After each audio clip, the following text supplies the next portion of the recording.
sua live semanal, a deputada federal Bia Kicis mencionou a péssima repercussão da operação da Polícia Federal contra empresários a mando de Alexandre de Moraes, do Supremo Tribunal Federal, por conversas no WhatsApp.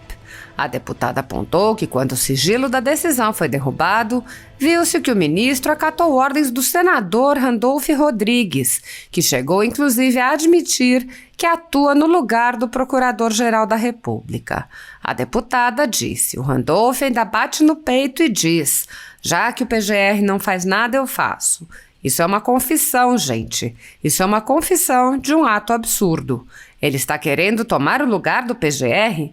Ele é um senador, ele não foi eleito para ser procurador da República. Isso é uma usurpação de função que deveria ser repudiada e não acolhida por um ministro que também usurpa funções. Usurpa também a função do Ministério Público, investiga, julga e tudo mais. A deputada Bia Kicis mencionou algumas das muitas manifestações contrárias ao ato do ministro Alexandre de Moraes, enfatizando as manifestações da Associação Brasileira de Juristas Conservadores e do constitucionalista Ives Gandra Martins, que disse ter ficado estupefato com a operação. A deputada disse: é muito triste o que a gente está vivendo, isso não é coisa de democracia nem aqui nem lá na China. Democracia é liberdade de expressão. Apoiadores do presidente Jair Bolsonaro e pessoas que apenas têm um discurso diferente do imposto pelo cartel midiático vêm sendo perseguidos, em especial pelo judiciário. Além dos inquéritos conduzidos pelo ministro Alexandre de Moraes, do Supremo Tribunal Federal, também o ex-corregedor do Tribunal Superior Eleitoral, Luiz Felipe Salomão, criou seu próprio inquérito administrativo e ordenou o confisco da renda de sites e canais conservadores, como Bárbara do canal Te Atualizei e a Folha Política. Toda a receita gerada pelo nosso jornal, desde 1º de julho de 2021, está bloqueada por ordem do TSE, com o aplauso dos ministros Luiz Roberto Barroso, Alexandre de Moraes e Edson Fachin. Há mais de 14 meses, toda a renda do nosso trabalho vem sendo retida, sem qualquer previsão legal. Sem a possibilidade de receber a renda de seu trabalho, o jornal corre o risco de fechar. Se você apoia o trabalho da Folha Política e pode ajudar, use o QR Code que está visível na tela para doar qualquer quantia ou use o código ajude@folhapolitica.org. Caso não utilize Pix, há a opção de transferência bancária para a conta da empresa Raposo Fernandes, disponível na descrição deste vídeo e no comentário fixado no topo. Há 10 anos, a Folha Política faz a cobertura da política brasileira, mostrando atos, pronunciamentos e eventos dos três poderes, quebrando a espiral do silêncio imposta pelo cartel de mídia que quer o monopólio da informação. Pix ajude@folhapolitica.org. Assista. Deixe-me vir aqui agora, pessoal, entrar no nosso relatório. Na segunda-feira, dia 29 de agosto, foi derrubado o sigilo do inquérito que investiga aquele grupo de empresários, né? E o fato do sigilo ter sido quebrado mostrou que o ministro alega que empresários são alvo de uma operação, que são alvo da PF, integram um núcleo financeiro de uma organização. Gente, eles querem porque querem nos colocar, né, numa organização criminosa, né? Então, pessoas normais, trabalhadoras, grandes empresários que geram emprego nesse país, que deveriam ser super respeitados, são tratados como criminosos. É uma vergonha. Moraes afirmou que as ações dos empresários representam elevado grau de periculosidade, conversinha de WhatsApp, tá, gente? Para a sociedade, o que justificou a determinação para a polícia, que a polícia cumprisse o mandado de busca e apreensão. As ações a que o ministro se refere são trocas de mensagem em aplicativo. Gente, pegou muito mal. E teve mais. Primeiro disseram que... Obrigada, Luiz F. Coelho. Primeiro disseram que tinha sido a Polícia Federal que tinha solicitado a quebra solicitada a busca e apreensão, solicitada também a quebra do sigilo bancário deles. E aí, o que apareceu quando saiu o sigilo? Que não foi nada de Polícia Federal, foi o senador Randolfo Rodrigues que havia pedido essa operação, tá? Então, o Randolfo ainda bate no peito e diz que já que o PGR não faz nada, eu faço. Isso é uma confissão, gente. Uma confissão de um ato absurdo, né? Ele está querendo tomar o lugar do PGR, sabe? Ele é um senador, ele não foi eleito para ser procurador da República, né? Então, assim, isso é uma usurpação de função que devia ser repudiada e não acolhida por um ministro que também usurpa também a função do Ministério Público, investiga, julga e tudo mais, né? Bom, houve muita manifestação contrária. A Abrajuc, que é a Associação Brasileira de Juristas Conservadores, manifestou repúdio a mais um ato autoritário sem amparo legal proveniente da Corte, a qual deveria dar exemplo às demais instâncias do Poder Judiciário. A Abrajuc observou ainda que nenhum ato de violência física foi praticado pelos empresários, nenhuma pessoa sofreu qualquer tipo de ameaça por eles proferida, em suma, nenhum crime foi por eles cometido ao ponto de terem suas moradias devassadas. Mesmo assim, tiveram suas casas vasculhadas pela polícia. Gente, é uma coisa assim muito absurda, né? Teve um dos empresários que disse que ficaram batendo na porta dele, né? Assim, esmurrando a porta dele. Aí quando ele perguntou por que estava esmurrando a porta dele, era porque ele não estava ouvindo eles batendo, né? É muito triste o que a gente está vivendo, isso não é coisa de democracia, nem aqui, nem lá na China, tá? Democracia é liberdade de expressão, e o doutor Ives Gandra se manifestou. Ele criticou Moraes e diz que essas decisões que mantêm os poderes em permanente tensão não auxiliam em um debate franco sobre as eleições de outubro.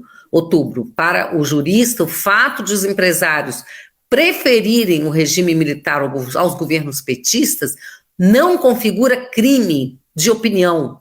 Não há como dizer que meras ideias atentem contra a democracia. O que é a democracia senão a liberdade de expressão? Fico estupefato. Bom, isso vindo do doutor Ives Gandra, né, maior constitucionalista vivo do Brasil, né? É isso que tem que ser dito, né? Sem problemas. Então eu agradeço, que eu gostaria exatamente para colocar agora o que me parece fundamental. De rigor, se o Congresso Nacional começasse a ter a possibilidade de exercer com coragem a defesa das suas prerrogativas, não permitindo essas invasões, não permitindo que se reescrevesse a Constituição, a utilização do artigo 49, inciso 11, cada vez que o Supremo legislar em lugar do Congresso Nacional, a meu ver, se poderia adotar um decreto legislativo que, não tendo regulação constitucional, embora esteja no artigo 59, é um instrumento de competência exclusiva do Congresso Nacional. Havendo invasão de competências, como, por exemplo, a meu ver, no caso do próprio deputado, que eu não estou de acordo com o que ele disse, mas de rigor ele tinha o direito de dizer que poderia ser punido pela Câmara dos Deputados, mas não pelo Supremo Tribunal Federal.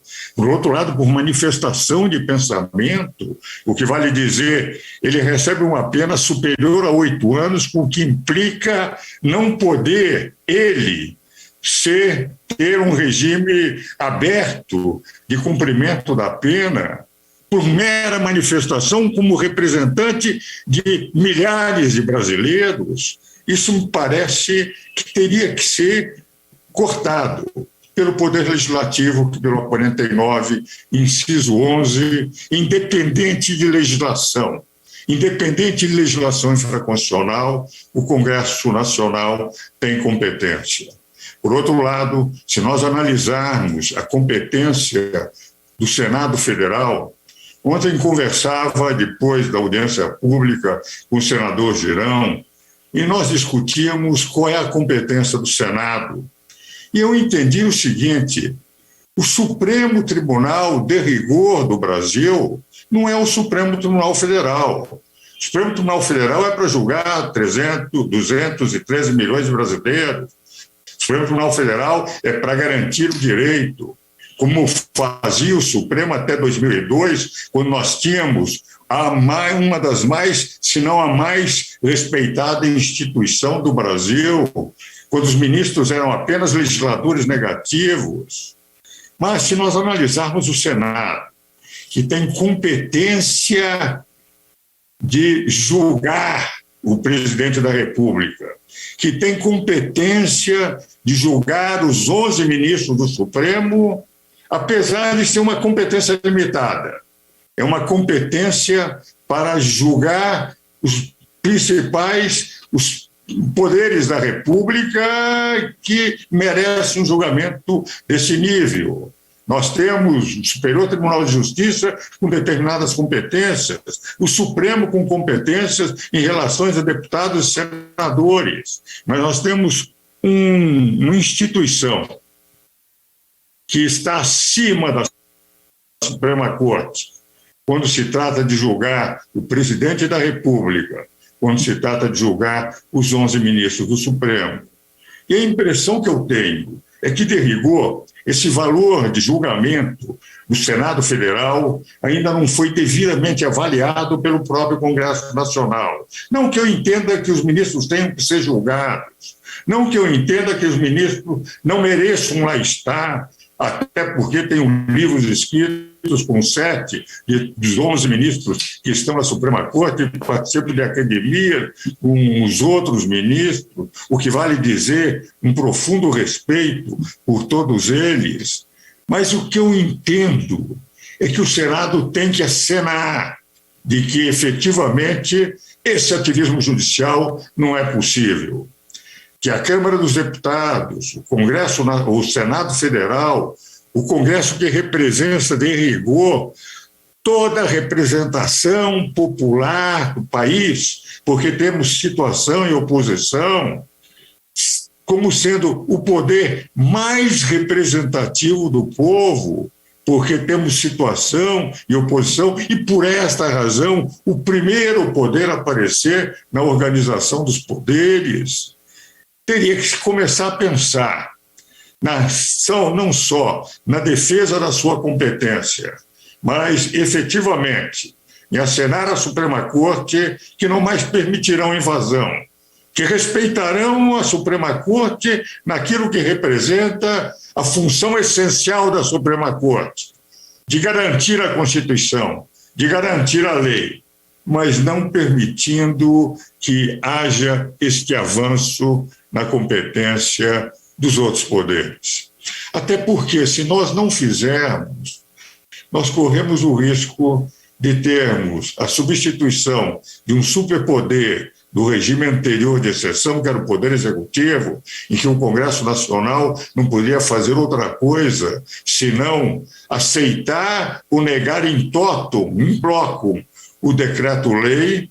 Nós substituiríamos por um outro poder que passaria a ter uma função também ditatorial, de dizer o que é democracia. Liberdade de expressão está no artigo 5º, inciso 4, inciso 5, inciso 10, está no 220 das redes de comunicação social, e eles dizem, não, democracia é o que nós pensamos que é democracia, não podendo ver atentados contra o nosso conceito de democracia. E se nós entendemos que todas as redes conservadoras têm que ser desmonetizadas, todos aqueles que não pensam de acordo com a esquerda são redes que estão pondo em risco a democracia, porque os conservadores, segundo eles, põem em risco a democracia, não vemos nada quando se xinga o presidente da República de genocida, fora Bolsonaro, quando se fazem os comícios representativos, nós não temos tido nenhuma medida do Supremo. que eles possam realmente ter as suas posições políticas que cada brasileiro tem o direito de ter. Mas como ministros, como Poder Judiciário, teriam que ter a obrigação de imparcialidade absoluta. E, por esta razão, tratar igualmente redes conservadoras como redes de esquerda. E a única forma de fazer com que eles percebam que teriam que voltar a ser a instituição que sempre o Supremo Tribunal foi, e eles têm condições para isso, porque são grandes juristas, seria realmente o Congresso Nacional, que representa a maioria, não a maioria, a totalidade da população brasileira, fazendo exercício da sua competência, de zelar pela sua competência legislativa perante o Poder Executivo e perante o Poder Legislativo.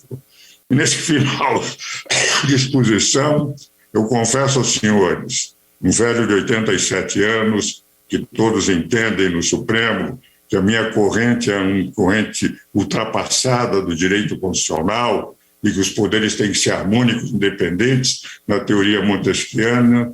O meu grande sonho, o meu grande ideal, a minha grande esperança é que um dia a Suprema Corte, com esses ministros que aí estão, todos eles grandes juristas, com quem tenho livros escritos, participando de bancas de doutoramento, participando de academias literárias e academias jurídicas e filosóficas, com muitos deles, que eles voltem a refletir sobre o que era o Supremo do ministro Moreira Alves, aquele Supremo que tinha tal respeitabilidade que chegava-se a dizer, em função do ministro Moreira Alves, que se o Supremo era o guardião da Constituição, um legislador negativo, alguém que garantia realmente que fosse a Constituição respeitada, e que era Moreira Alves o guardião da Suprema Corte.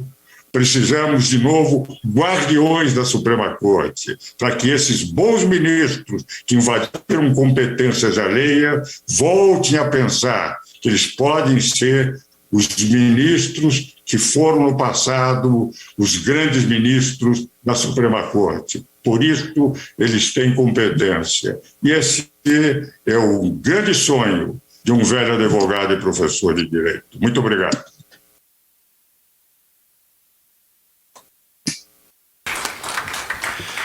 Doutor Ives Gandra, muito obrigado. E lembrando, o doutor Ives Gandra ele tem um currículo muito extenso e participou dos atos mais importantes jurídicos do país, né? Teve parte importante também até na própria Assembleia Nacional Constituinte, né? De onde partiram as premissas de comando constitucional, e sempre